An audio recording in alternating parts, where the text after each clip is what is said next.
Before proceeding with the general tutorials, I will just spend some time naming the modules, patches, and VST presets we've used so far. Since, as I said before, it's really good practice to name everything in order to keep a good overview of your project. So far, we only have one patch in each instrument bay and only one VST effect down here with a preset called default, so it won't matter as long as the set is as simple as this. But it will still be nice to have taken care of that, so we can easily see what's where as we keep on building. Plus, naming especially patches and VST presets is necessary once you want to build other tracks with completely different sounds and VST settings. I'll do it quite quickly, since it's mostly just repetition of what we've already done. First, it has really been annoying me that it just says 2 here, since the connection would be much easier to see if it had a name. So I'll just write off here, as in offbeat, and that's already much better. Second, the 2 instrument patches are just called default, which is somewhat misleading.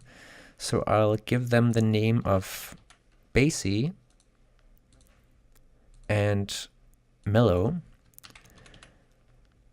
The settings for loudmax here is also just called default, and the way of naming these are very similar to naming patches, except that the naming field and the save buttons are built right into the mixer modules. So you can put in your name here, where I'll write loud pump and then press S for save, and there you have it showing up under loudmax as a preset.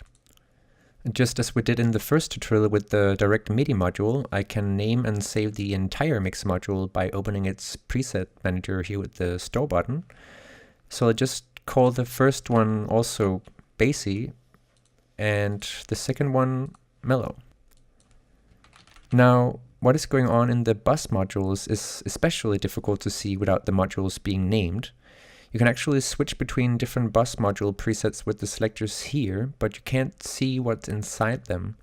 So if I quickly open up the buses window and again store this VST preset as end delay, for example, I would then store the whole mixer preset as delay.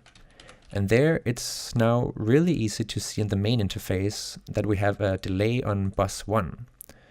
Note that the names are just to help you and is unique for each preset slot, so you can easily have several modules called delay, but with different numbers.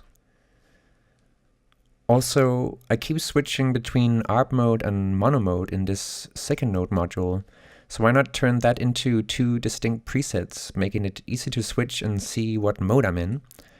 All these toggles here, including the mode, range, and offset, are part of the node module.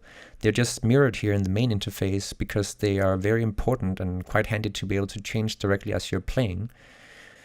All these bigger modules, though, don't have a store page, but instead has the exact same preset storing layout as part of each module. So just open up the node module here and you will see that the toggles and the buttons are the same as in the main interface. This big node matrix here we'll have a look at later, but it's really only used by these 2 node modes. But again, node keeps track of all nodality, and thus it is here we store the preset no matter what. I'll take off grab and hold, since they're ignored in ARP mode anyways, and name this preset ARP in slot 1, store, then switch to monoval, grab and hold on, and name that mono hold in slot 2. And now I can quickly switch between these 2 modes in the main interface.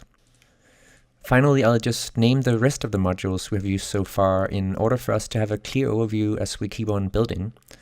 So I'll just call this step preset 1 hit, and I will also call this one 1 hit. I use names like this to give you an idea what's inside the modules. This one I will call mono hold, again like the other one. So up here in our time module, I'll call that 1/4. And finally, I'll save our MIDI control preset as synth control.